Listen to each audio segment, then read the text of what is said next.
जी, अब हम देखते हैं वॉल्यूम ऑफ डिस्क और वाशर का हम कैसे कैलकुलेट कर सकते हैं। तो इसके अंदर किस तरह के ऑब्जेक्ट्स होंगे वो देखते हैं, और इसको कैलकुलेट करने के लिए कौन सा फार्मूला हम यूज़ करेंगे। सबसे पहले हम एक ऑब्जेक्ट कंसीडर करते हैं।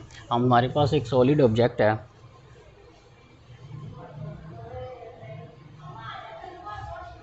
हमारे पास सॉलिड ऑब्जेक्ट है इस फॉर्म का। हम इसका वॉल्यूम कैलकुलेट करना चाहते हैं।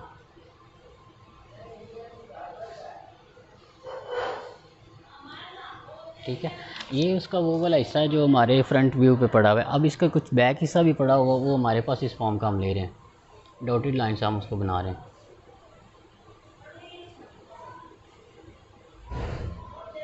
ठीक है, ये इसकी डॉटेड लाइन। अब हमने इसका वॉल्यूम कैलकुलेट करना है। तो इसका वॉल्यूम कैलकुलेट हम एग्जैक्ट नहीं कैलकुलेट कर सकते। इसका वॉल्यूम कैलकुलेट करने के लिए हम रहमान सम वाला तरीका लगाएंगे। रहमान सम में हमने क्या किया था, हमने एग्जैक्टली एक ही दम से सारी चीज़ें नहीं कैलकुलेट करनी। तो हम इसमें से क्या लेंगे, इसकी स्लैब्स बनाएंगे, इसके छोटे छोटे हिस्से बनाएंगे, इसके एक हिस्से को हम कैलकुलेट करेंगे। इसी तरह फिर हम दूसरे के ऊपर कुछ इस तरह की ट्रिक लगाएंगे कि बाकी सारा हमारे पास वॉल्यूम आ जाए। तो हम इसके एक हिस्से का वॉल्यूम कैलकुलेट करने की कोशिश करते हैं। तो हम इसको सबसे पहले इसको क्या करेंगे, हम n स्लैब्स में इसको डिवाइड कर देंगे। फॉर एग्ज़ाम्पल पहली स्लैब मैं उतारता हूँ। पहली स्लैब हमारे पास कुछ इस फॉर्म की, फॉर एग्ज़ाम्पल ये उसका फ्रंट व्यू है, कुछ इसका बैक व्यू भी होगा। ठीक है, ये हमने इसकी एक स्लैब ली है। फॉर एग्ज़ाम्पल इसको हम नाम दे देते हैं, कोई भी नाम दे सकते हैं। इसकी जो हमारे पास विड्थ बन रही ना, वो हमारे पास बन रही डेल एक्स। इसको ये हमारे पास हमने एक स्लैब लिया। इसी तरह कोई दूसरी स्लैब पड़ी होगी,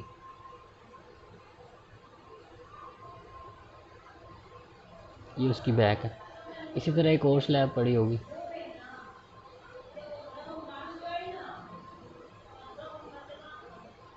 ठीक है, इसी तरह up to so on n times तक हमारे पास इसके अंदर स्लैब बनेगी। अब हम क्या करते हैं, इसमें से एक स्लैब को उठाते हैं। फॉर एग्ज़ाम्पल ये वाली स्लैब उठाते हैं हम।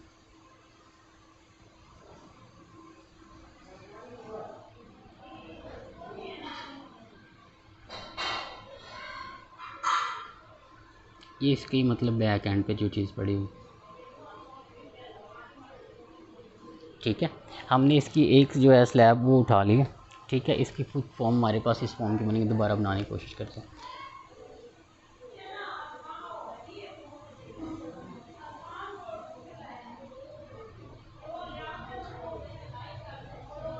ठीक है, ये हमारे पास उसकी जो फ्रंट व्यू आ रहा है, और ये डॉटेड लाइन से हम उसके बैक व्यू को डिस्कस कर रहे हैं।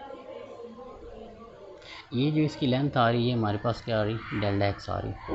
ठीक है, हमने इसको सब इसके जो हमारे पास फॉर एग्जांपल ए से बी हम इसका वॉल्यूम कैलकुलेट कर रहे हैं। तो हमने सबसे पहले इसको डिवाइड किया x1 x2 अपसोन में, मतलब सब इंटरवल में इसको डिवाइड किया। ठीक है, उसके बाद हमने इसमें से एक स्लैब को उठाया, जिसका व्यू हमारे पास कुछ इस फॉर्म का होगा। जो हमारे पास लाइन शो हो रही है हमारे पास उसका फ्रंट व्यू है, जो डॉटेड लाइन शो कर रही है उसका बैक व्यू है। अब इसके सेंटर में हम एक पॉइंट एक्स आई कंसिडर करते हैं, एक्स के कंसिडर कर लेते हैं, एक्स के प्राइम। अब बेसिकली क्या होगा, एक्स प्राइम के, हमारे पास वॉल्यूम का फार्मूला क्या होता है, क्रॉस सेक्शनल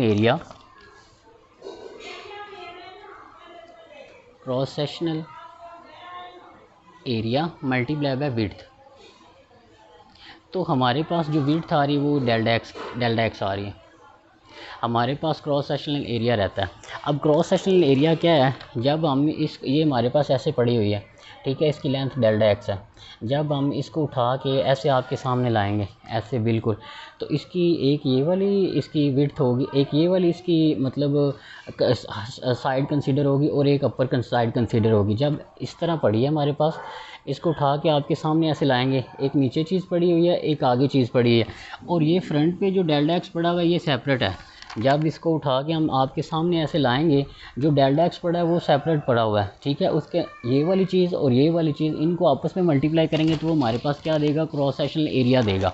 वो बेसिकली हमारे पास क्या देगा, क्रॉस सेक्शनल एरिया देगा, और ये हमारे पास वो लेंथ होगी जिसके साथ उसको मल्टीप्लाई करेंगे तो वॉल्यूम आएगा। तो जब हम इस स्ट्रिप को ऐसे उठाएँगे, ठीक है, इसका इंटरनल एरिया, जब इसको ऐसे उठा के आपके सामने लाएंगे, ठीक है, एक ये वाली चीज़ इसके अंदर पड़ी हुई है। ठीक है, ये और इसके साथ इसकी हाइट मल्टीप्लाई होगी तो ये इसका क्रॉस सेक्शनल एरिया हो जाएगा। और जब हम इसको ऐसे करेंगे, फॉर एग्ज़ाम्पल ये हमारे पास है, एक सेकंड, ये हमारे पास चीज़ पड़ी है, ठीक है। हमने इस तरह इसको ऐसे उठा, ये ऐसे थी, ऐसे पड़ी हुई थी, ठीक है। हमने इसको उठा के ऐसे आपके सामने लाया। इसके अंदर दो चीज़ें, एक ये वाली चीज़ और एक ये लंबाई, और दूसरे नंबर पे ये जो इसकी मोटाई थी, ये वाली जो फ्रंट वाली थी, ये मोटाई फॉर एग्जांपल कंसीडर कर लेते, ये ऐसे है, ठीक है। तो जब इसको ऐसे उठा के आपके सामने लाएंगे ऐसे, तो एक ये वाली चीज़ होगी और एक ऊपर इसकी लेंथ आपस में मल्टीप्लाई होगी, ये वाली चीज़ और ये वाली चीज़ क्रॉस सेक्शनल एरिया देगी, और दूसरे नंबर पे ये वाली जो चीज़ होगी ये इसकी क्या होगी, विड्थ होगी। तो बेसिकली जब हम इसको उठा के ऐसे लाए हैं, इसको ऐसे हमने रखा, ये इसकी विड्थ आ गई।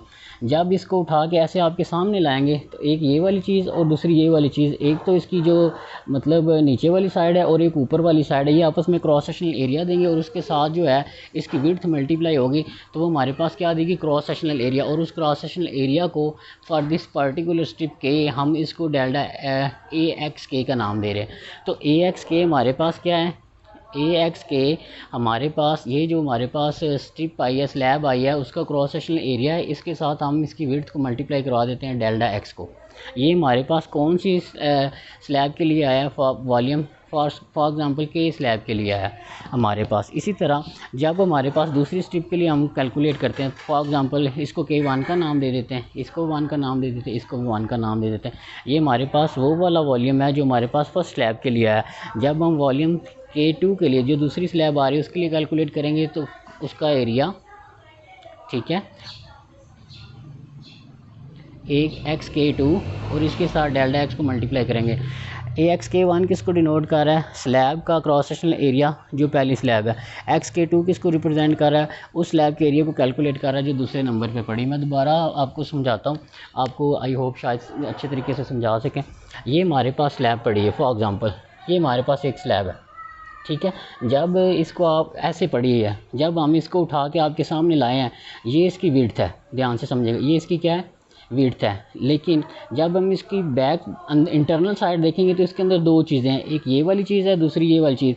ये वाली चीज़ और ये वाली चीज़ जब आपस में मल्टीप्लाई होंगी तो हमें क्या देंगे, क्रॉस सेक्शनल एरिया देंगे। ये वाली चीज़ और ये वाली चीज़ हमें क्रॉस सेक्शनल एरिया देगी, और उसके साथ ऐसे ये स्ट्रिप पड़ी थी, स्लैब ऐसे पड़ी थी, इसकी ये वाली विड्थ मल्टीप्लाई होगी, ये डेल्टा एक्स है। ये वाली विड्थ इसकी ये वाली विड्थ इसकी क्या है, डेल्टा एक्स है। जब हमने इसको इधर से ऐसे उठाया आपके सामने लाए, ये इसकी विड्थ आ गई। अब हमने इसका क्रॉस सेक्शनल एरिया लेना। क्रॉस सेक्शनल एरिया के लिए हमारे पास कौन सी चीज़ यूज़ होगी, जो इसके अंदर चीज़ पड़ी हुई है, ऐसे पड़ी हुई थी ना, ये ऐसे पड़ी हुई थी, ये चीज़ आ गई, तो ये इसकी विड्थ आ गई, ये वाली। जब इसको आप ऐसे सामने लाएंगे, आप इसका क्रॉस सेक्शनल एरिया आएगा पूरा, तो एरिया क्या आएगा, ये मल्टीप्लाई बाय ये, तो इसके क्रॉस सेक्शन को मल्टीप्लाई करेंगे। जब ऐसे पड़ी है ये वाली चीज़ और ये वाली चीज़ आपस में मल्टीप्लाई होगी तो क्रॉस सेक्शनल एरिया देगी, और उसके साथ ये वाली जो इसकी विड्थ है ये इसके साथ मल्टीप्लाई होगी, तो ये वॉल्यूम बनेगा फॉर हमारे पास पहली स्लाइड के लिए, पहली स्लैब के लिए। जब दूसरी स्लैब के लिए बात करेंगे वो ये वाला बनेगा। इसी तरह जब हम जर्नल वॉल्यूम कैलकुलेट करेंगे इस पूरी स्लैब्स का सब का, तो वो हमारे पास क्या बनेगा, वो हमारे पास बन जाएगा K = 1, यहाँ पे n आ जाएगा, ये हमारे पास आ जाएगा AXK और ये डेल्टा एक्स आ जाएगा। जब हम K1 पुट करेंगे पहली स्लैब का एरिया आ जाएगा, जब K2 पुट करेंगे दूसरी स्लैब का एरिया आ जाएगा। अब तो सोन पुट करते करते जब n तक पुट करेंगे तो हमारे पास n स्लैब्स तक का एरिया आ जाएगा। अब बात ये रह गई कि जब हम इसका वॉल्यूम कैलकुलेट कर रहे हैं, ठीक है, तो जब हम इसका वॉल्यूम कैलकुलेट कर रहे हैं तो इसके अंदर कुछ चीज़ें मिस भी हो सकती हैं। फॉर एग्जांपल जैसे आगे वाली स्लैब ये बनेगी, ठीक है, तो इसके अंदर कुछ चीज़ें इसकी मिस भी हो सकती हैं। मतलब फॉर एग्जांपल ऐसे हम बात करते थे, ये कुछ चीज़ें इसके अंदर मिस भी हो रही हैं, कुछ चीज़ें इसके अंदर स्किप हो रही हैं। तो इन चीज़ों को, ये जो आ रहा है हमारे पास फॉर एग्जांपल ऐसे आया, ये हमने एरिया कैलकुलेट करने के लिए इसकी रेक्टेंगल बनाई, तो इसके अंदर ये कुछ चीज़ें इसकी स्किप हो रही हैं, ये वाली कुछ चीज़ें इसकी क्या हो रही हैं, स्किप हो रही हैं। फॉर एग्जांपल इधर हम देखेंगे तो ये इतनी चीज़ स्किप हो रही है, तो इसको हम कैसे मिनिमाइज़ कर सकते हैं। फॉर एग्जांपल ये हमारे पास n स्लैब्स थी, ठीक है, तो हम इनकी तादाद जो n स्लैब्स की काउंट था, हम इसको अप्रोच करवा देते हैं इन्फिनिटी को। तो जब हम इन्फिनिटी को अप्रोच करवाएंगे तो बेसिकली पहले इसकी लेंथ डेल्टा एक्स थी, तो ये डेल्टा एक्स से मज़ीद कम होनी शुरू हो जाएगी। जो डेल्टा एक्स था वो अप्रोचेस किसको करना शुरू कर देगा, ज़ीरो को अप्रोचेस करना शुरू कर देगा। मतलब ये वाली जो विड्थ थी ये बिल्कुल क्या होनी चाहिए, होना शुरू हो जाएगी, कम होनी शुरू हो जाएगी। फॉर एग्ज़ाम्पल ये हमारे पास पहली स्लैब के लिए जो हमने कैलकुलेट किया है, ये वाला डेल्टा एक्स के, जैसे हम ये एन जब ऐसे को डिवाइड किया तो ये एन स्लैब थी, जब हम एन से ज़्यादा इसकी स्लैब की तादाद करेंगे, इन्फिनिटी को अप्रोच करवाएंगे कि हम उनको गिन ही नहीं सकते वो इतनी स्लैब है, तो बेसिकली क्या होना शुरू हो जाएगा, ये डेल्टा एक्स स्मॉल होना शुरू हो जाएगा। जिस तरह डेल्टा एक्स स्मॉल होना शुरू हो जाएगा, इसकी जो स्ट्रिप की विड्थ है वो भी कम होनी शुरू हो जाएगी, और जिस तरह इसकी विड्थ कम होनी शुरू हो जाएगी, ये वाला बिल्कुल ये वाला पॉइंट आपस में क्या होना शुरू हो जाएंगे, एक दूसरे के साथ बिल्कुल एग्जैक्टली बिल्कुल माइनर से डिस्टेंस पे रह जाएंगे। कि फॉर एग्ज़ाम्पल हमारे पास इस पॉइंट का और इस पॉइंट का जो फासला है वो बिल्कुल मिनिमम होगा, ज़ीरो तो नहीं होगा लेकिन अप्रोचेस टू ज़ीरो कर रहा है, क्योंकि उनके दरमियान में कोई गैप नहीं आ रहा होगा। जितना ये इधर गैप आ रहा था, जब एन अप्रोचेस टू इन्फिनिटी करवाएंगे ये पॉइंट्स बिल्कुल साथ साथ आ जाएंगे और इनके दरमियान जो गैप है वो ख़त्म होना शुरू हो जाएगा। तो यहाँ पर हम अप्रोचेस करवा देंगे limit n approaches to infinity summation के is equal to 1 to n a into x के डेल्टा एक्स, और ये वाली चीज़ हमारे पास किस में कन्वर्ट हो जाएगी, a to b F of x, और साथ में क्या आ जाएगा डी एक्स, ये हमारे पास कन्वर्ट हो जाएगा। अब बेसिकली यहाँ पे हमारे पास एफ ऑफ एक्स किसको रिप्रेजेंट कर रहा है, क्रॉस सेक्शनल एरिया को डिपेंड कर रहा है, और डी एक्स हमारे पास डेल्टा एक्स की जगह पे हमारे पास आएगा जब एन अप्रोचेस टू इन्फिनिटी करवा देंगे। और ये बेसिकली किस तरफ हमें इशारा कर रहा है, ये मेरे मान इंटेग्रल की तरफ इशारा कर रहा है कि रेमान इंटेग्रल के इक्वल इसका जो हमारे पास उसका कंसेप्ट यूज़ करते हुए हम इसको बना सकते हैं। ठीक है, तो मैं रिपीट करता हूँ, हमने सबसे पहले इसको क्या किया, सॉलिड जो हमारे पास दिया हुआ था हमने उसकी स्लैब्स बनाई हैं। कितनी स्लैब्स बनाई हैं, एन स्लैब्स बनाई हैं। जब हमने उसकी एन स्लैब्स को बना दिया, उसके बाद हमने एक स्लैब को उठाया, हमने उसका विड्थ ली, ये विड्थ आ गई, और इसका क्रॉसपॉन्डिंग मैं दोबारा बताना चाहता हूँ। ये हमारे पास ये एक स्लैब है, एक स्लैब, दूसरी स्लैब, तीसरी स्लैब, चौथी स्लैब अप टू सोन। जब हमने एक स्लैब उठाई हमने इसको इधर रखा, ठीक है, ये वाली जो मोटाई है इसकी, ये डेल्टा एक्स है, ठीक है, ये डेल्टा एक्स है। अब हमें इसका क्रॉस सेक्शनल एरिया चाहिए जो बैक एंड पे पड़ा है, जो हमें नज़र नहीं आ रहा। इसको उठा के जब हम ऐसे सामने लाएंगे तो ये वाली चीज़ और ये वाली चीज़ मल्टीप्लाई होकर क्रॉस सेक्शनल एरिया देगी हमें, जो ए ऑफ एक्स के से नाम देगा, और ये वाली विड्थ होगी आपस में मल्टीप्लाई होकर वॉल्यूम देगा फॉर स्ट्रिप 1 पहली स्ट्रिप के लिए। इसी तरह दूसरी स्ट्रिप के लिए, तीसरी के लिए हम कैलकुलेट इस तरीके से कर सकते हैं। लिमिट अप्लाई करेंगे तो हमारे पास जो इंटेग्रल है वो क्या बन जाएगा, a to b a of x, और साथ में हमारे पास क्या आ जाएगा, डी ऑफ एक्स। हमारे पास बेसिकली यहाँ पे एफ ऑफ एक्स किसको रिप्रेजेंट कर रहा है, ए ऑफ एक्स को रिप्रेजेंट कर रहा है, ए क्रॉस सेक्शनल एरिया को रिप्रेजेंट कर रहा है। हम यहाँ पे ए ऑफ एक्स लिख लेते हैं, ये क्रॉस सेक्शन एरिया को रिप्रेजेंट कर रहा है, ठीक है, और ये हमारे पास विड्थ को रिप्रेजेंट कर रहा है। इस तरह हम इसका वॉल्यूम कैलकुलेट कर सकते हैं। एक क्वेश्चन की तरफ चलते हैं ताकि हमें अंडरस्टैंडिंग शुरू हो जाए, अच्छी तरीके से हम समझ सकें।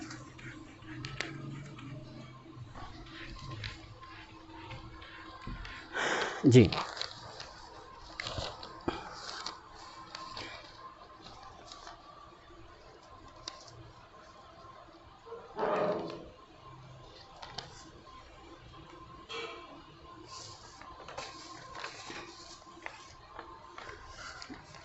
हमारे पास फिग दी हुई है एक सॉलिड की, यहाँ पे 1, यहाँ पे -1, ये हमारे पास एक सिलेंडर की फॉर्म है। हमने इसका वॉल्यूम कैलकुलेट करना है।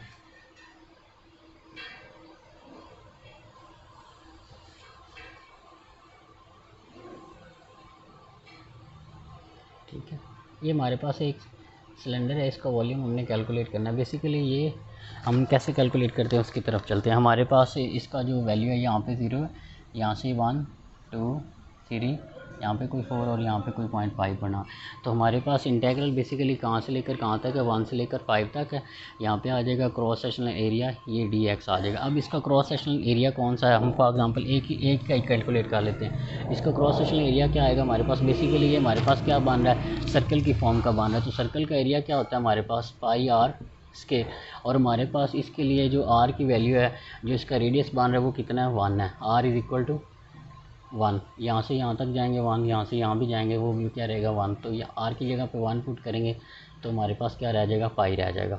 तो हमारे पास cross sectional area for this fig वो हमारे पास क्या है, जस्ट पाई है।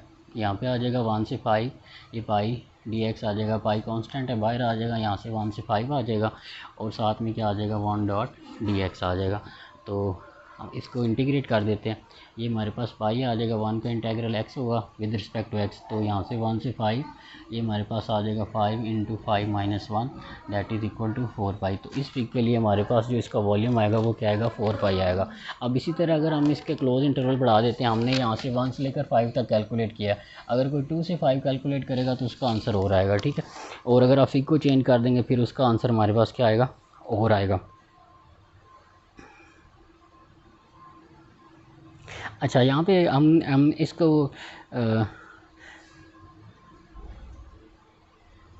डायरेक्ट भी ले कैलकुलेट कर सकते हैं, इसका वॉल्यूम चेक करते हैं कि ठीक आया या नहीं। हमारे पास जो इसके वॉल्यूम का फार्मूला होता है वो क्या होता है, वो होता है pi r square into h, cylinder के वॉल्यूम का आई थिंक सो फार्मूला यही होता है, ठीक है। तो इसके हमारे पास आ जाएगा, यहाँ पे आ जाएगा पाई, आर की जगह पे हमारे पास क्या है 1 to 1 आ जाएगा, एच हमारे पास क्या होता है हाइट, तो इसकी हाइट कितनी 1 से लेकर 5, तो वो आ जाएगा 5 - 1, ये आ जाएगा 4 पाई, तो इसका आंसर यही आ जाएगा, ठीक है।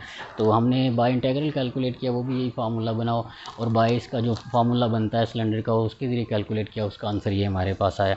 मज़ीद हम आगे चलते हैं ताकि हम मज़ीद इसका टॉपिक देख सकें कि हमारे पास इनके क्वेश्चन को कैसे सॉल्व करना अच्छी अंडरस्टैंडिंग के लिए।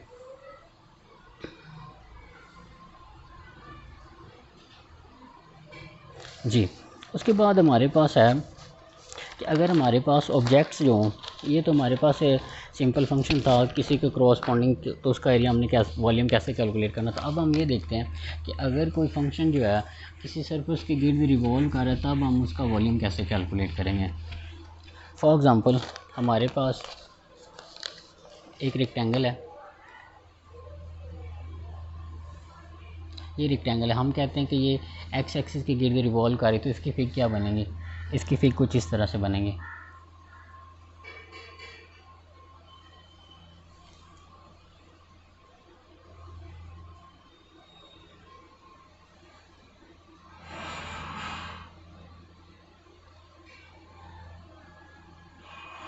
जब ये एक्स एक्सिस के गिर्द रिवॉल्व करेगा। इसी तरह अगर हमारे पास कोई हाफ सर्कल है, तो ये अगर इस एक्सिस के गिर्द रिवॉल्व कर रहा है तो इसकी फिर क्या बनेगी, इस फॉर्म की बनेगी, ठीक है। इसी तरह हमारे पास अगर इस फॉर्म का कोई ग्राफ है, अगर ये इस एक्सिस के गिर्द रिवॉल्व कर रहा है तो इसकी फिगर हमारे पास किस फॉर्म की बनेगी, वो इस फॉर्म की बनेगी।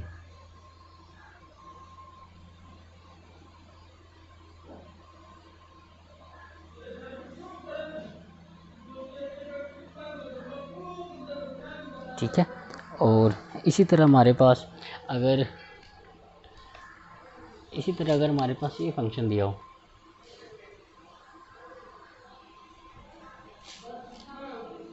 फॉर एग्जांपल ये है, अगर ये इस एक्सिस के गिर्द रिवॉल्व कर रहा है तो इसकी फिगर क्या बनेगी, ये कुछ इस तरह से बनेगा।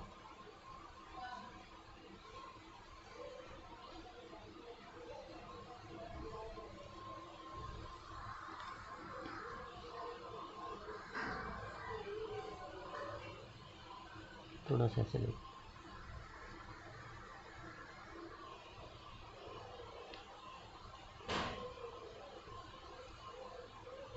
बेसिकली ये किसको डिनोट कर रहा है, ये डिनोट ये कर रहा है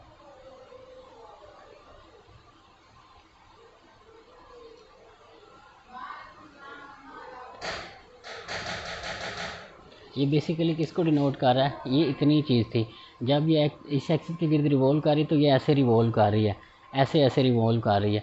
तो बेसिकली ये चीज़ क्या है, ये इसके अंदर होलो है, ये खाली सरफेस है, ये सिर्फ ऐसे ऐसे रोटेट कर रही है। जिस तरह हमारे पास जिस तरह हमारे पास कोई डिस्क हो, उसको हम घुमाएं तो उसके अंदर खाली जगह भी रह जाती है और वो ये ऐसे ऐसे घूमी जा रही है। मतलब ये वाली जो चीज़ थी, ये वाली पूरी इस एक्सिस को रिकवर कर रही है, मतलब पूरी की पूरी ऐसे रोटेट कर रही है, इसके अंदर गैप नहीं है, इसके अंदर भी गैप नहीं है। तो लेकिन ये वाली जो चीज़ है ये इतना ही ग्राफ है इस फंक्शन का, तो ये जब इसके गिर्द रिवॉल्व करेगा तो बेसिकली यहाँ से लेकर यहाँ तक, यहाँ से लेकर यहाँ तक खाली सरफेस होगी और बाकी ऐसे वो पूरा कवर कर रहा है, उसको दिखाया गया। अगर हमारे पास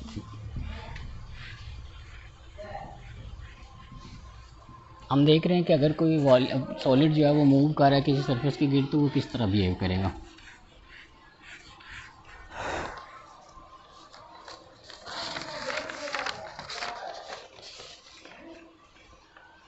जी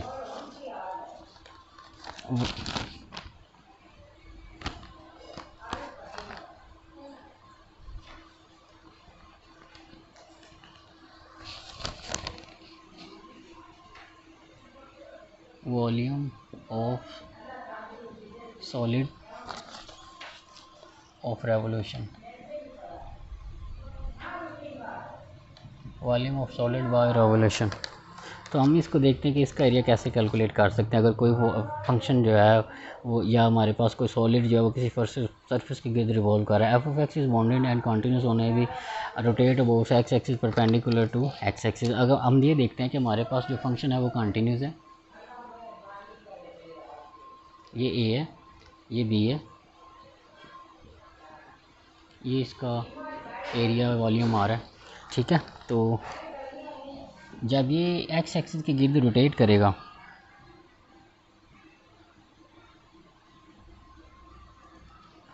तो हमारे पास कुछ इस फॉर्म का ग्राफ बनेगा।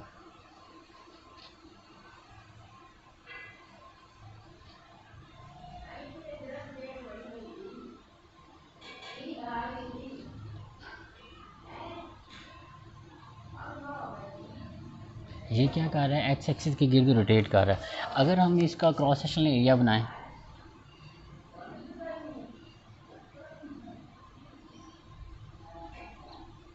तो ये अब हमेशा सर्कल नहीं रहेगा, क्योंकि पहले कम हो रहा है फिर ज़्यादा हो रहा है, तो ये हमारे पास सर्कल नहीं रहेगा। तो अब हम इसका एरिया कैसे कैलकुलेट करेंगे, क्रॉस सेक्शनल एरिया? तो उसके लिए हमारे पास क्या होगा, फॉर्मूला हमारे पास यही रहेगा, ए से b a of x into d of x. A of x basically क्या होता है, उस फंक्शन का क्रॉस सेक्शनल एरिया होता है।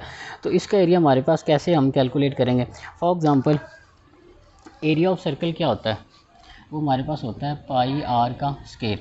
लेकिन सर्कल हमारे पास अगर रेडियस 1 वाला है तो यहाँ पे r इज़ इक्वल टू 1 आ जाएगा। लेकिन यहाँ पे हमारे पास जो रेडियस है वो 1 नहीं है। यहाँ पे अगर हम कैलकुलेट करें तो यहाँ पे और वैल्यू, यहाँ पे और वैल्यू। फॉर एग्जांपल यहाँ पे हम r1 पे कैलकुलेट करते हैं तो इसकी क्रॉसपोंडिंग फंक्शन वैल्यू क्या आएगी, एफ ऑफ r1। जब यहाँ पे लेंगे तो यहाँ पे क्या आएगी, f of R2 up to so on. जिस तरह हम R को चेंज करते जाएंगे उसका क्रॉस सेक्शनल एरिया क्या होता जाएगा, चेंज होता जाएगा। तो उसके लिए हम क्या करते हैं, हम इसको ये कंसीडर कर लेते हैं कि हमारे पास जो R है वो बेसिकली किसके ऊपर डिपेंड कर रहा है, एफ ऑफ एक्स के ऊपर डिपेंड कर रहा है। तो क्रॉस सेक्शनल एरिया क्या बन जाएगा, A is equal to pi into f of x का होल स्केयर। तो ये हमारे पास बन जाएगा ए से बी, यहाँ पे हमारे पास आ जाएगा pi into f of x इसका होल स्केयर, और साथ में क्या आ जाएगा, डी एक्स मल्टीप्लाई हो जाएगा। पाई कांस्टेंट है तो उसको बाहर ले लेते हैं। यहाँ पे हमारे पास आ जाएगा ए से बी, ये हमारे पास हो जाएगा एफ ऑफ एक्स इसका स्केयर, और यहाँ पे क्या आ जाएगा, डी एक्स आ जाएगा। तो अगर कोई सरफेस रिवॉल्व कर रही है, सॉलिड जो हमारे पास रिवॉल्व कर रहा है, तो उसका एरिया कैसे कैलकुलेट करेंगे वो हम इसकी एग्जांपल देखते हैं। ये हमने उसकी सिर्फ मैथमेटिकली फॉर्म की है, ठीक है। इसको दोबारा समझ लें अगर आपको थोड़ी सी मिसअंडरस्टैंडिंग हो रही है। अगर ये हमारे पास सर्कल होता तो r इज़ इक्वल टू 1 हो जाना था और बात खत्म हो जानी थी। अब हमारे पास जो r है वो चेंज हो रहा है, तो यहाँ पे फॉर एग्जांपल R1 करेंगे तो उसके क्रॉसपोंडिंग एफ ऑफ R1 आ जाएगा, R2 करेंगे तो एफ ऑफ R2 आ जाएगा। तो हम सिंपल क्या ले लेते हैं कि यहाँ पे उस फंक्शन को डायरेक्ट पुट कर देते हैं R की जगह पे। जिस तरह R चेंज होता जाएगा फंक्शन का क्रॉस सेक्शनल एरिया भी चेंज होता जाएगा। तो उसकी जगह पे हम सिंपल एफ ऑफ एक्स रख देते हैं, और उसका स्केयर था तो उसका स्केयर कर देते हैं। इस तरह से हम इसको कैलकुलेट करते हैं। अब इसके रिलेटेड हम एक एग्जाम्पल करते हैं ताकि हमें अंडरस्टैंडिंग इसकी बेहतर हो सके। जी, हम ये देखते हैं कि अगर हमारे पास एक स्फीयर दी हुई तो हम उसका एरिया कैलकुलेट कर सकते हैं। स्फीयर की क्वेश्चन हमारे पास ये दी हुई है और इसकी फिगर कैसे बनेंगे, इस फॉर्म की बनेंगे। ये हमारे पास -r से r है, ठीक है। तो हमारे पास बेसिकली जब हम y की वैल्यू निकालते हैं, फॉर एग्जांपल y फंक्शन के, तो हमारे पास r square minus x square आएगा। y की वैल्यू निकालेंगे तो plus minus under root r square minus x square आएगा। हम पॉजिटिव ले रहे हैं सिर्फ, तो ये positive r square minus x square आ जाएगा, ठीक है।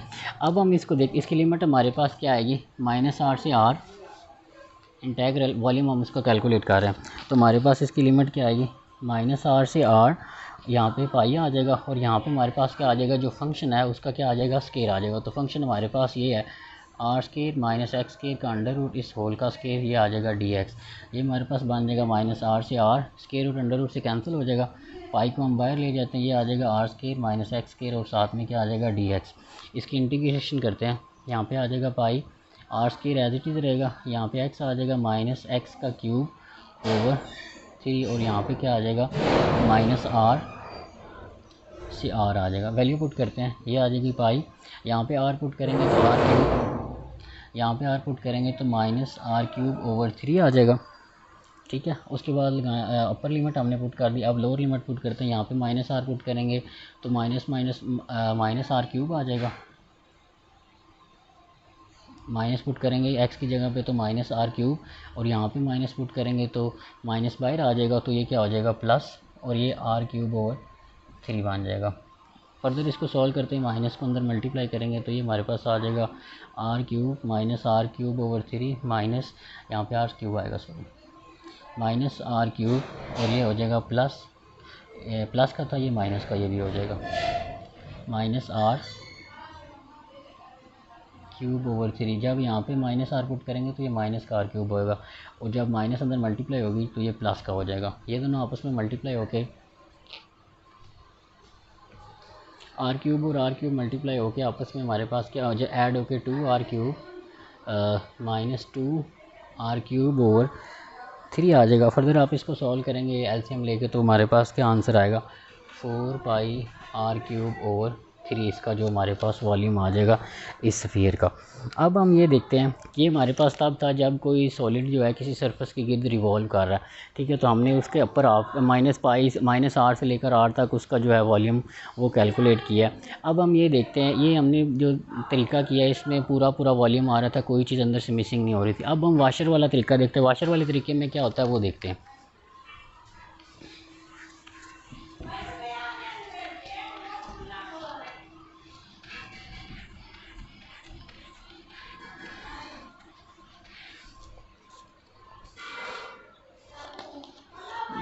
अब हम इसको देखते हैं, वॉल्यूम बाय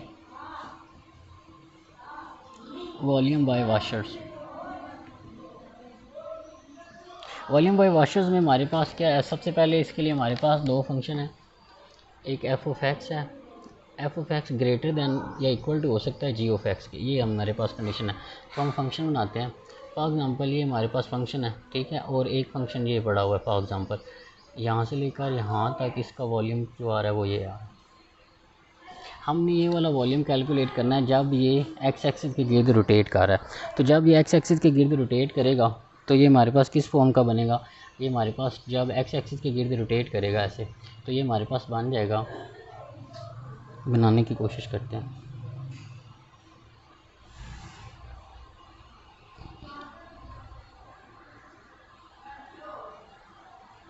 ठीक है, ये अब हमारे पास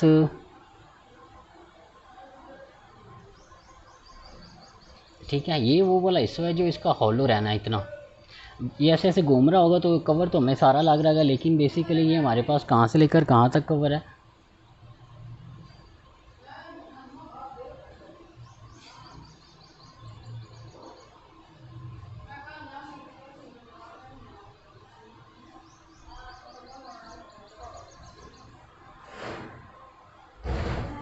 बेसिकली ये हमारे पास क्या है, ये इतनी हॉलो है हमारे पास, ये वाली जो कर्व है सिर्फ इतनी कर्व है, ये वाली कर्व, और ये कर्व ऐसे ऐसे रोटेट कर रही है। जब ऐसे ऐसे ये रोटेट कर रही है तो इसका जो इंटरनल हिस्सा है वो हमारे पास क्या है, खाली है, ये ऐसे ऐसे रोटेट कर रही है, और ये वाला जो हिस्सा है इसके अंदर क्या है, हॉलो है। जब इस तरह की चीज़ होगी तो इस बेसिकली इसको तरीका जो हम कैलकुलेट करने का लगाते हैं उसे हम वाशर्स कहते हैं। वाशर्स के अंदर क्या होता है, हमारे पास दो फंक्शन होता है, एक अपर फंक्शन होता है, एक लोअर फंक्शन होता है, और दोनों फंक्शन की वजह से जो वॉल्यूम हमारे पास बनता है हमने उसको कैलकुलेट करना होता है, जो एक्स एक्सिस के गिर्द या वाई एक्सिस के गिर्द रोटेट कर रहा है। तो ये ऐसे ऐसे जब मूव करेगा, ठीक है, ऐसे ऐसे मूव करता जाएगा तो इसके अंदर ये वाली चीज़ ऐसे ऐसे मूव कर रही है, तो ये वाला इतना जो एरिया है, ये वाला बेसिकली इसके अंदर जो वॉल्यूम है वो हमारे पास क्या रहेगा, खाली रहेगा। ठीक है, तो इसके रिलेटेड हम क्वेश्चन देखते हैं। इसकी क्वेश्चन सबसे पहले बनाने की कोशिश करते हैं। तो हमारे पास जो जनरल फार्मूला होता है वो होता है a to b a of x d x. अब हमारे पास ये फंक्शन एफ ऑफ एक्स था, ये जी ऑफ एक्स था, ठीक है। तो जब हमने इसको एक्स एक्सिस के इर्द रोटेट करवाया तो ये ऐसे ऐसे मूव कर रहा है, और इसके अंदर इतना हिस्सा जो है वो हॉलो है, ये वाला हिस्सा क्या है, हॉलो है, खाली है, इसके अंदर कुछ भी नहीं है। ठीक है, तो इसका हम क्रॉस सेक्शनल एरिया बेसिकली कैसे कैलकुलेट करेंगे, तो जो ए ऑफ एक्स है वो हमारे पास कन्वर्ट हो जाएगा, a of x is equal to a of x हमारे पास किसके इक्वल होता है, वो हमारे पास होता है pi into f of x, a of x total overall हमारे पास किसके इक्वल होता है, वो हमारे पास ए ऑफ एक्स हमारे पास इक्वल किसके होता है, ए ऑफ एक्स हमारे पास आ जाएगा area of f of x minus area of g of x. तो जब ये कैलकुलेट करेंगे तो ये आ जाएगा pi into f of x का square minus pi into g of x का स्केयर।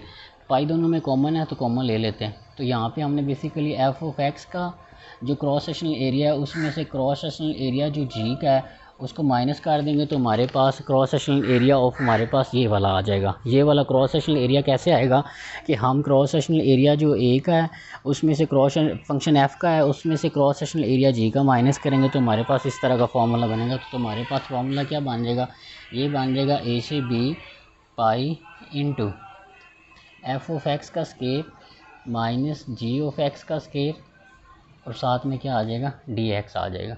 ठीक है, तो इस तरह से हम इसको कैलकुलेट कर सकते हैं। ये कब है हमारे पास, जब ये हमारे पास रिवॉल्व कर रहा है अबाउट द एक्स एक्सिस, और अगर इसी तरह ये हमारे पास रिवॉल्व कर रहा हो अबाउट द वाई एक्सिस तो हमारे पास ये वाले जो पैरामीटर्स हैं ये वाई में चेंज हो जाएंगे। अबाउट एक्स एक्सिस अगर हम ये कर दें a to b pi into f of y का square minus g of y का स्केयर डी वाई, तो ये हमारे पास क्या है अब, ये अब अबाउट द जो हमारे पास सॉलिड है वो अबाउट द वाई एक्सिस जब मूव कर रहा होगा। ठीक है, तो इसके रिलेटेड अब हम एग्जांपल देखते हैं तो फिर आगे इसको लेके चलते हैं। जी, हमारे पास क्वेश्चन है find the volume of solid created when, हमारे पास सॉलिड हमने सॉलिड है एक उसका वॉल्यूम कैलकुलेट करना है जब एफ ऑफ एक्स ये हो जी ऑफ एक्स हमारे पास ये हो और ये एक्स एक्सिस के अबाउट रोटेट कर रहा हो ऑन द इंटरवल 0,2। सबसे पहले तो बात ये आ गई हमारे पास इंटरवल हमें दे दिया है 0 से 2। अब हमारे पास हमें ये पता होना चाहिए कि हमारा एफ ऑफ एक्स कौन सा है और जी ऑफ एक्स कौन सा है। तो इसमें बता भी दिया गया अगर, लेकिन हमें फॉर एग्जांपल नहीं बताया गया तो हमने अपर फंक्शन और लोअर लिमिट को आइडेंटिफाई करना है। तो अगर इसके अंदर हम 0 पुट करते हैं तो ये हमारे पास 1/2 आंसर देगा, लेकिन इसके अंदर अगर हम 0 पुट करते हैं तो ये 0 आंसर देगा। इसका मतलब ये होगा ये अपर फंक्शन है और ये क्या है लोअर फंक्शन है। तो हमारे पास इसका फार्मूला क्या होता है pi into f of x का स्केयर, इसका स्केयर आ जाएगा माइनस जी ऑफ एक्स का स्केयर और साथ में क्या आ जाएगा डी एक्स आ जाएगा। पाई कांस्टेंट है बाहर ले लेंगे 0 से 2 आ जाएगा। इसको फार्मूला खोलें, ये आ जाएगा 1/4 प्लस एक्स की 4 और यहाँ पे प्लस एक्स स्क्वायर आ जाएगा माइनस एक्स स्क्वायर आ जाएगा और साथ में क्या आ जाएगा डी एक्स आ जाएगा। जब इसका फार्मूला खोलेंगे ये इसके साथ कैंसिल हो जाएगा। हमारे पास हमने इंटीग्रेट करना है 0 से 2 1/4 प्लस एक्स की 4 को और साथ में क्या आ रहा है डी एक्स आ रहा है। इसकी इंटीग्रेशन लेंगे तो 1/4 एक्स आ जाएगा, इसकी इंटीग्रेशन लेंगे तो एक्स की 5/5 आ जाएगा और अपर लिमिट और लोअर लिमिट क्या आ रही है 0 से 2। तो यहाँ पे 2 पुट करेंगे तो 2/4 प्लस यहाँ पे 2 पुट करेंगे तो हमारे पास क्या आ जाएगा 2 की पावर 5। 2 की पावर 5 किसके इक्वल होता है 32 के इक्वल होता है। ठीक है, 32 डिवाइडेड बाय क्या आ जाएगा 5। तो ये अपर लिमिट हमने पुट की, माइनस लगाएंगे लोअर लिमिट पुट करेंगे, ये भी 0 ये भी 0। इसका एलसीएम लेके इसको सॉल्व करेंगे तो ये हमारे पास इसका जो आंसर बनेगा फाइनल वो बनेगा 69/10 बनेगा। अगर हम इसको सॉल्व करें तो ये बनता है 35/5 प्लस 2/4। एलसीएम क्या आ जाएगा 25 को अंदर रखेंगे 4 आएगा, 4 से 32 को 4 से मल्टीप्लाई करेंगे 4 2 8 4 3 12 128 आ जाएगा। इसको अंदर रखेंगे सॉल्व करेंगे तो हमारे पास 5 आएगा, 5 को इससे मल्टीप्लाई करेंगे तो 10 आ जाएगा। 138 डिवाइडेड बाय 20 आ जाएगा। तो 1 2 0 2 6 12 और इधर एक 2 9 18 तो 69/10 आ जाएगा। जब इसको सॉल्व करेंगे तो यहाँ पे पुट करेंगे तो पाई उसके साथ मल्टीप्लाई हो रहा था तो उसको मल्टीप्लाई कर देंगे तो ये हमारे पास वॉल्यूम आ जाएगा जब दो फंक्शन आपस में रोटेट कर रहे हैं एक्स एक्सिस के गिर्द। ठीक है, तो आगे वाला क्वेश्चन देखते हैं। नेक्स्ट क्वेश्चन क्या हमारे पास वो देखते हैं।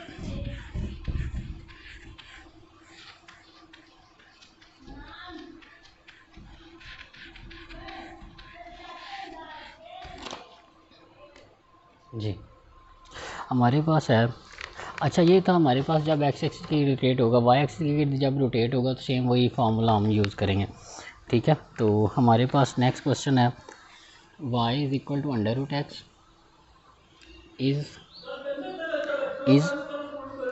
y of x is revolving, revolving, revolving and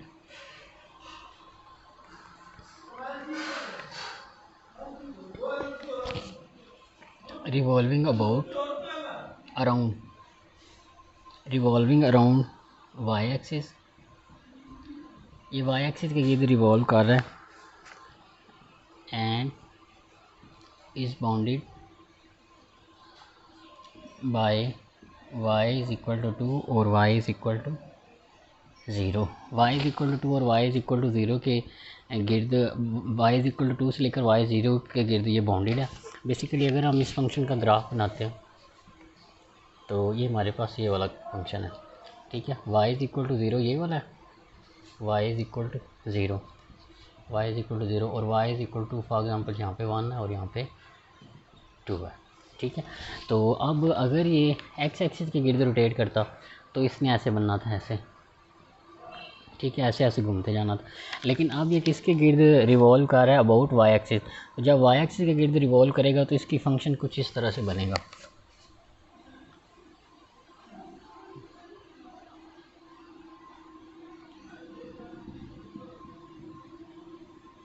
अब ये किसके गिर्द रिवॉल्व कर रहा है, अबाउट y एक्सिस के गिर्द ये हमारे पास रिवॉल्व कर रहा है, ठीक है। अब बात एक यहाँ पे समझने वाली और है कि हम इसका क्रॉस सेक्शन एरिया क्या हमारे पास बनेगा। ये y एक्सिस के गिर्द रिवॉल्व कर रहा है तो y एक्सिस के गिर्द ही इसकी हम रोटेशन कैलकुलेट करेंगे, ठीक है। अब इसकी सरफेस जो होलो नहीं है तो इसको हम बाय डिस्क वाले मेथड से करेंगे। तो डिस्क के लिए हमारे पास वॉल्यूम हम कैसे कैलकुलेट करेंगे, फॉर एग्ज़ाम्पल सी या ये डी है तो इसका जनरल फार्मूला बनेगा c d u of y और यहाँ पे क्या आ जाएगा, डी वाई आ जाएगा। यहाँ पे दूसरा फंक्शन क्यों नहीं है कि हमारे पास एक ही फंक्शन और इसके अंदर कोई दो फंक्शन की मतलब एरिया लेके हम उसको रिवॉल्व नहीं करवा रहे, उसके अंदर कोई हॉलो सरफेस नहीं है, तो ये बाय डिस्क वाले मेथड से करेंगे, ठीक है। तो जब इसका एरिया कैलकुलेट करेंगे यू ऑफ वाई हमारे पास बेसिकली क्या बनेगा। अब एक चीज़ और हमने याद रखनी है कि जिस एक्सिस के गिर्द हमारे पास फंक्शन रिवॉल्व कर रहा है, फॉर एग्ज़ाम्पल ये वाला फंक्शन ये हमारे पास y एक्सिस के गिर्द रिवॉल्व कर रहा है, तो जो इसका फंक्शन है वो इन टर्म ऑफ y ही होना चाहिए। लेकिन इसका फंक्शन क्या के टर्म दिया, इन टर्म ऑफ x दिया, तो हम सबसे पहले इसको इन टर्म ऑफ y लेके आएंगे। तो हमारे पास दिया हुआ है y is equal to under root x दिया हुआ है, या under root x y is equal to under root x दिया हुआ, ये y हमारे पास इन टर्म ऑफ x है। हमने जिसके क्रॉसपोंडिंग जिसके एक्सिस के गिर्द रोटेट कर रहे हैं, जिसके गिर्द रिवॉल्व कर रहे हैं, उसी एक्सिस में हमारा उसी फंक्शन के क्रॉसपोंडिंग हमारे पास फंक्शन होना चाहिए। लेकिन ये y फंक्शन है x का, तो ये x के गिर्द तो रिवॉल्व नहीं कर रहा, ये किसके गिर्द कर रहा है, रिवॉल्व y एक्सिस के गिर्द कर रहा है। तो हमारे पास फंक्शन जो है वो y की फॉर्म में होना चाहिए। तो यहाँ पे हम y स्क्वायर आ जाएगा और ये क्या आ जाएगा x। तो बेसिकली हमारे पास अब ये फंक्शन बन जाएगा u ऑफ y हमारे पास किसके इक्वल है, y स्क्वायर के इक्वल है। तो यहाँ पे हमारे पास आ जाएगा पाई कांस्टेंट है, बाहर आ जाएगा हमारे पास जो कहाँ से लेकर कहाँ तक था, 0 से लेकर 2, तो ये 0 से लेकर 2 आ जाएगा, ये 0 और ये 2 तक रिवॉल्व कर रहा है। ये थोड़ा सा ऊपर चला गया, इसको थोड़ा सा नीचे बना लेगा, आपको परेशानी हो रही है ऐसे थोड़ा सा नीचे का, ठीक है।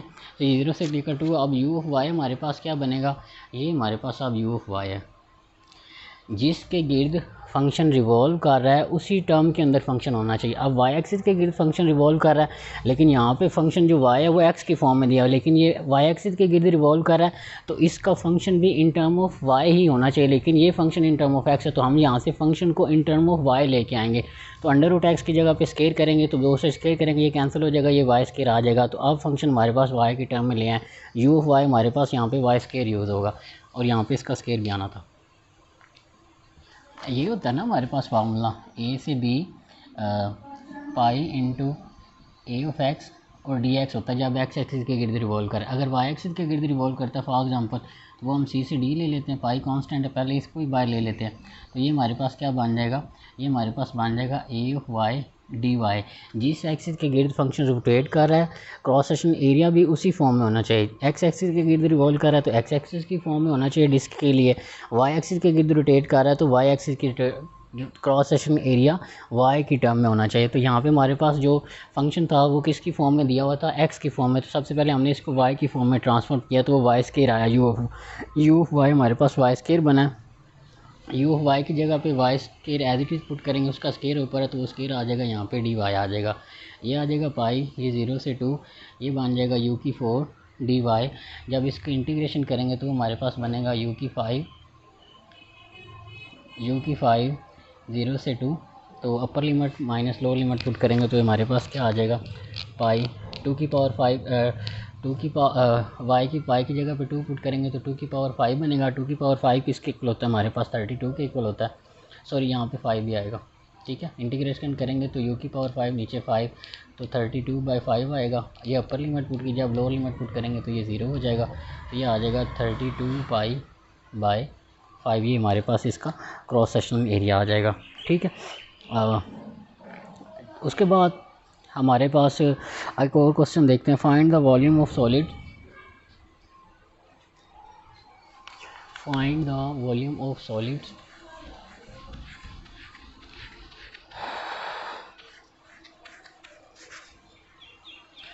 अब वो वाला जो क्वेश्चन था जो अभी हमने रेज़ किया, अगर वो एक्स एक्सिस के गिर्द रोटेट कर रहा था तो फिर वो y is equal to under root x ही रहना था, लेकिन जो हमारे पास वाई इज इक्वल टू 0 था और वाई इज इक्वल टू 2 था, पहले वाई को 2 पुट करना था, उसका आंसर जो निकालना था वो एक्स की लिमिट आ जानी थी, फिर वाई 0 पुट करके एक्स की लिमिट आ जानी थी। हम उसको about y axis x axis भी कैलकुलेट कर सकते हैं। Find volume of solid when area bounded area contain, पहला फंक्शन हमारे पास क्या है एक्स स्क्वायर है, हमने वॉल्यूम कैलकुलेट करना है। जो एरिया दिया गया पहले फंक्शन के रिलेटेड वो y is equal to x square दिया हुआ है, और दूसरा फंक्शन जो दिया हुआ वो दिया हुआ y is equal to x cube दिया हुआ है। हमने वॉल्यूम कैलकुलेट करना है इन दोनों फंक्शन की वजह से जो एरिया बाउंडेड किया गया। Is revolving about x axis. अब अगर ये एक्स एक्सिस के गिर्द रोटेट कर रहा है तो इसके दोनों फंक्शन जो हैं, पहले वाला भी फंक्शन और दूसरे वाला भी function in term of x ही होने चाहिए। ये इन टर्म ऑफ एक्स है, हाँ जी, ये भी इन टर्म ऑफ एक्स है, हाँ जी, ये भी इन टर्म ऑफ एक्स है। अगर इन दोनों फंक्शन में से कोई इन टर्म ऑफ एक्स नहीं है और ये एक्स एक्सिस के गिर्द रोटेट कर रहा है तो हम पहले उसको इन टर्म ऑफ एक्स लेके आएंगे। तो यहाँ पे हमारे पास उसने ये नहीं बताया कि कहाँ से लेकर कहाँ तक वो हमारे पास उसका वॉल्यूम हमने कैलकुलेट करना है। तो वो निकालने के लिए हम क्या करेंगे, पहले फंक्शन को दूसरे फंक्शन के इक्वल लिख लेंगे, तो x square is equal to x cube आ जाएगा। इसको उधर लेके जाएंगे तो x cube minus x square is equal to 0, x square common लेंगे तो x minus 1 is equal to 0। तो यहाँ से हमारे पास एक्स इज इक्वल टू 0 और एक्स इज इक्वल टू 1 इसका इंटेग्रल आ जाएगा, ठीक है। अब बात ये रह गई कि हमारे पास इंटरवल क्या आया 0 से लेकर 1, ये 0 है ये 1 है। अब हमें ये बताना चाहिए कि अपर फंक्शन कौन सा और लोअर फंक्शन कौन सा है। तो हम 0 पुट करते हैं तो ये भी 0, ये भी 0, 1 पुट करते हैं तो ये भी 1 और ये भी 1। हमने ये आइडेंटिफाई करना है कौन सा फंक्शन ऊपर आएगा कौन सा फंक्शन नीचे आएगा। तो हम 0.5 ले लेते हैं। y is equal to x square, x की जगह पे 0.5 1/2 पुट करते हैं, x इज़ इक्वल टू 1/2, तो y इज़ इक्वल टू क्या आ जाएगा 1/4। और जब हमारे पास y is equal to x cube है तो x की जगह पे 1/2 पुट करते हैं तो y की जगह पे क्या आ जाएगा 1/8 आ जाएगा। तो ये वाला फंक्शन हमारे पास क्या है छोटा है और ये वाला फंक्शन क्या है बड़ा है। तो बेसिकली क्या होगा एक्स स्क्वायर बड़ा फंक्शन है और एक्स क्यूब हमारे पास क्या है छोटा फंक्शन है। तो यहाँ पे फॉर्मूला पुट करते हैं, हमारे पास क्रॉस सेक्शन एरिया का क्या होता है pi into 0 to 1। Upper function हमारे पास कौन सा है ये वाला एक्स स्क्वायर कास स्क्वायर माइनस लोअर फंक्शन कौन सा है एक्स क्यूब कास के, और साथ में क्या आ जाएगा डी एक्स।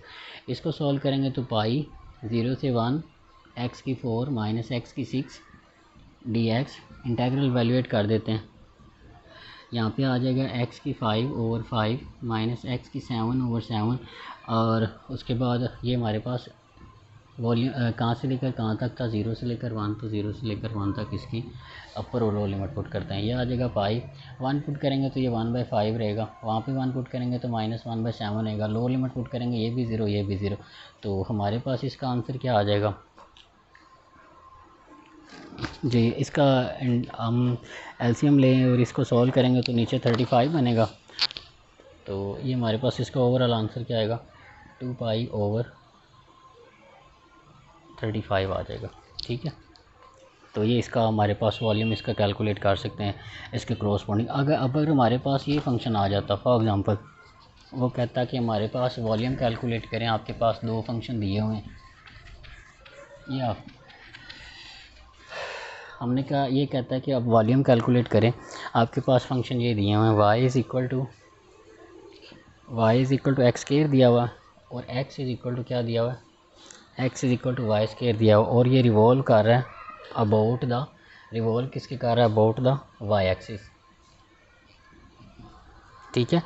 और अगर ये वाई एक्सिस के गिर्द रिवॉल्व कर रहा है, ठीक है, तो हमारे पास दोनों function in term of y होने चाहिए। तो ये फंक्शन किसकी टर्म में, ये एक्स स्क्वायर की टर्म में, तो इसको किसकी टर्म में लेके आएंगे, वाई की टर्म में लेके आएंगे। तो बोथ साइड इसके क्या कर देंगे, इसको सॉल्व करेंगे, यहाँ पे अंडर रूट वाई आ जाएगा और ये एक्स आ जाएगा, ठीक है। तो बेसिकली फंक्शन क्या बन जाएगा, x is equal to under root y. अब ये हमारे पास सही फंक्शन बना है। अब ये दोनों किसके अराउंड रिवॉल्व कर रहे हैं, वाई एक्सिस के गिर्द रिवॉल्व कर रहे हैं। जिसके गिर्द फंक्शन रिवॉल्व कर रहे हैं उसी की टर्म में हमारे पास जो है उनका फंक्शन होना चाहिए। ये वाई की टर्म में फंक्शन है, अब ये भी वाई की टर्म में फंक्शन है, ठीक है, क्योंकि ये वाई एक्सिस के गिर्द रोटेट कर रहे थे। अब हमें इसका बाउंडेड फंक्शन नहीं दिया हुआ कि मतलब इसको इंटरवल हमने इसका कहाँ से लेकर कहाँ तक कैलकुलेट करना है, तो दोनों को आपस में इक्वल रख देते हैं। तो x is equal to x आ जाएगा, यहाँ पे अंडर रूट वाई और यहाँ पे क्या आ जाएगा, वाई स्क्वायर आ जाएगा। तो अब अंडर रूट ख़त्म करने के लिए, इसका स्क्वायर ख़त्म करने के लिए बहुत सारे अंडर रूट तो नहीं ले सकते, लेकिन हम क्या ले लेते हैं, स्क्वायर ले लेते हैं। तो ये स्क्वायर ले लेंगे तो ये वाई आ जाएगा और ये क्या बन जाएगा, वाई की 4 बन जाएगा। इसको उधर लेके जाएंगे तो वाई की 4 minus y is equal to 0, y into y की cube minus 1 is equal to 0। तो वाई की आंसर क्या आ जाएगा, 0 और 1 हमारे पास इसकी लिमिट आ जाएगी और हमारे पास इंटीग्रल क्या बन जाएगा, 0 से 1। अब यहाँ पे वही बात रहेगी, अपर फंक्शन कौन सा है और लोअर फंक्शन कौन सा है। तो जब हम ये देखें, एक फंक्शन हमारे पास दिया हुआ है x is equal to under root y, दूसरा फंक्शन हमें दिया हुआ है x is equal to y square. 0 put करेंगे तो वही आंसर, 1 पुट करेंगे तो फिर भी वही आंसर रहेगा। अगर हम 1/2 पुट कर देते हैं, वाई इज़ इक्वल टू 1/2 लेते हैं तो ये हमारे पास आ जाएगा, 1/4 लेते हैं तो ये हमारे पास आ जाएगा 1/4। इसको सॉल्व करेंगे तो 1/2 रह जाएगा। यहाँ पे जब हम फॉर एग्ज़ाम्पल लेते हैं x इज़ इक्वल टू 1/4 तो ये आ जाएगा 1/4 का स्क्वायर, तो x इज़ इक्वल टू क्या आ जाएगा, 1/16। तो ये छोटा है, ये फंक्शन बड़ा है। तो बेसिकली हमारे पास ये अपर फंक्शन है। अपर फंक्शन हमारे पास कौन सा है, इसका एरिया कैसे होता है, यहाँ पे हमारे पास आएगा पहला फंक्शन कौन सा, अंडर रूट वाई, उसका स्क्वायर करना है अपर फंक्शन। लोअर फंक्शन कौन सा है, वाई स्क्वायर, उसका स्क्वायर करना है और साथ में क्या आ जाएगा, डी वाई आ जाएगा। ये हमारे पास बनेगा पाई इंटू 0 to 1, ये हमारे पास बनेगा, इसके साथ कैंसिल होकर वाई, ये माइनस वाई की 4 आ जाएगा, ये डी वाई आ जाएगा। इसको सॉल्व करेंगे तो पाई और ये हमारे पास आएगा y square by 2 minus y की 5/5 अपर लिमिट और लोअर लिमिट लगा देंगे। दोनों को पुट करते हैं तो ये हमारे पास आ जाएगा पाई, अपर लिमिट पहले पुट करते हैं 1/2 माइनस 1/5, ये पुट होगा, दोनों का लोअर लिमिट हमारे पास क्या आ जाएगी, 0 आ जाएगी। तो इसको सॉल्व करेंगे तो 3π/10 हमारे पास इसका वॉल्यूम आ जाएगा। अब हमने दो तरह की चीज़ें देखी हैं। हमने देखा है कि हमने वॉल्यूम कैलकुलेट करना हो by disc method. Disc method में क्या होता है, कोई भी हमारे पास जब सॉलिड है एक्सिस के गिर्द रोटेट करेगा तो उसके अंदर कोई होलोनेस नहीं आएगी, कोई खाली एरिया नहीं होगा, और वाशर्स के अंदर क्या होगा, खाली एरिया होगा। दूसरे नंबर पे हमने इस बात का ख्याल रखना है कि अगर कोई फंक्शन एक्स एक्सिस के गिर्द रिवॉल्व कर रहा है तो उसका जो फंक्शन है वो भी इन टर्म ऑफ एक्स होना चाहिए, और अगर कोई वाई एक्सिस के गिर्द रोटेट कर रहा है तो उसका फंक्शन जो है वाई की टर्म में होना चाहिए, उसका फंक्शन किसकी टर्म में होना चाहिए, वाई की टर्म में होना चाहिए। तो ये दो मेन चीज़ें थी जिनको हमने डिस्कस करना था। अगर आपको इसके रिलेटेड कोई क्वेश्चन है या कोई बात समझ नहीं आई तो आप कमेंट सेक्शन में पूछिएगा, इंशाल्लाह उसको क्लियर किया जाएगा। और आई होप आप इसको अच्छे तरीके से करेंगे। Thank you.